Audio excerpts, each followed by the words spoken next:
you describe the difference between your son of ones that you're close by? You said you like sort of bought yourself a job, which we hear a lot. And then the passive side. What have you enjoyed? What's the pros and cons of those things? Yeah, absolutely. So in terms of direct ownership of the smaller residential stuff, the pros I would say is you have control over it, right? You get to decide when you're going to finance it, when you're going to refinance it, if you want to sell it, what you want to rent it for, you have some say for that. And then kind of just the whole control over the asset, right? Like the timing of everything. So with that also comes a lot of decisions. So I, like you, when I first bought my property, I self-managed it because I'm like, I'm going to learn this. I want to know the ins and out. And my goodness, the first year, yeah, just the text coming. I had multiple texts. One of them was telling me that they heard birds chirping in the walls. And I was like, there's no way, like she must be hallucinating. But sure enough, there were birds in the wall that had pecked a hole through the wood. And I had to get the wildlife people to come out to remove the mama birds and the baby birds in there.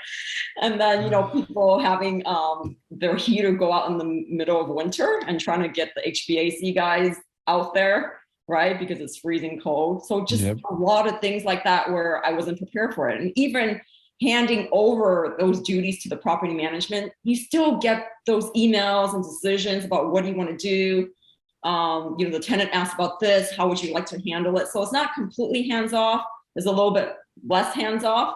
So I enjoy it because you have some sort of control and say in it, but on the other side, really, you're still involved in the day-to-day. And sometimes it could feel like, you're managing a manager or you're managing another job, being the manager in the job, basically. Go ahead. No, the syndicator job is kind of like that. I mean, once asset management is basically managing the manager. And like, it sounds, I don't know, for some reason it sounds mean to me. Like the manager can't do their job, so you got to manage them. Like it's not, it sounds meaner than it is because they look to you for those final decisions of, hey, what's coming next? And of course, you're actually looking to the future. So for us, like our properties, we're like, okay, we see these 3 turns coming. Okay, let's talk to the manager about scheduling those. And then beyond that is like, okay, what about the paint scheme? What about, you start thinking bigger picture. And so the manager, you want them really day to day. You want them to know the tenants. You want them to be kind of like, really nice to your tenants in a good community, which gets them inundated in that, but you have to think longer term. And so I think that's kind of true with like what you're saying about exit strategies and stuff. It kind of gives you the ability to decide. So I'll let you continue. So you kind of covered pros for self-managed. What are sort of some pros and cons for being a passive investor? Yeah. So in terms of the pros, I mean, I kind of talked about it for you. You free up your time so much because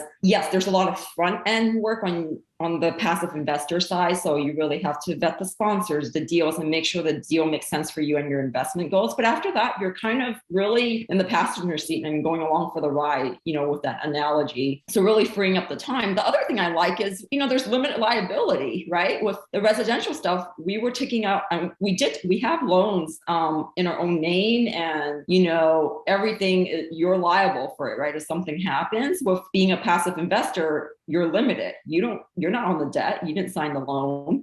You have limited liability. The other thing is you just got to diversify in terms of asset class, in terms of markets. It doesn't have to be in your backyard. And then also investing with different sponsors, and different strategies that they have. So I really like those aspects of it where, you really get to leverage the experts and kind of piggyback on them and still get all the benefits without doing any of the work. Now, in terms of the cons, the main thing is control, which, it's hard for me to give up, but it's something that I've learned over the years that I have to do, if I'm going to go farther and wider. And then the other thing is it's relatively illiquid, right? Because your money is tied up for a good, 3, 5, 7, sometimes even 10 years. So it's really a commitment for that period versus, your more residential stuff. If you decide to sell, you could liquidate it pretty easily when you decide to do that. But when you invest in a syndication, it's harder to do that. And you're really committing for that period of the project. Nancy, that was like the best pros and cons list I've ever heard so concisely. So thank you. Let's kind of dive into a little bit each of the one of those. So I think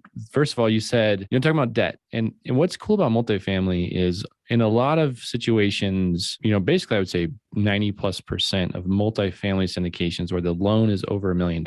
It's first of all, you're not signing on the debt, just like you said. So you don't really have any liability, but even moreover than that, even though like myself, we sign on the debt for the deals we do, it's non-recourse debt. So meaning worst case scenario, as long as we don't do anything fraudulent, which we never would, if we can't pay the bills, worst case scenario, the bank takes the property and that's it. It can't come after us and way can't come after you guys. So that's huge, right? So you get to like be in this deal and it doesn't even show up in your credit. You just have this sweet little kind of piggy bank. And so that's awesome. I kind of wanted to really like clarify what that means. So I love that structure on multifamily. I mean, it's just, there's not a ton of risk, assuming you're keeping everything on the up and up. Yeah. And one other thing that I wanted to add was the difference, as some of your listeners may already know, between the residential and commercial is the commercial, you have even more control, or at least the operators do, because driving up income or decreasing expenses, you get to control that price and what the value of that is. Versus residential is like, man, what did the next door neighbor sell for? I guess it went up, 20,000. Oh, they didn't sell for that. I guess it went down. So you really don't have as much control from that aspect. So I like that aspect of the commercial multifamily. Yeah, 100%. I mean, you hear the word value add, and it's kind of a buzzword, but it's what Nancy's talking about. And I completely agree, is basically commercial properties are sold more or less on how much money they make.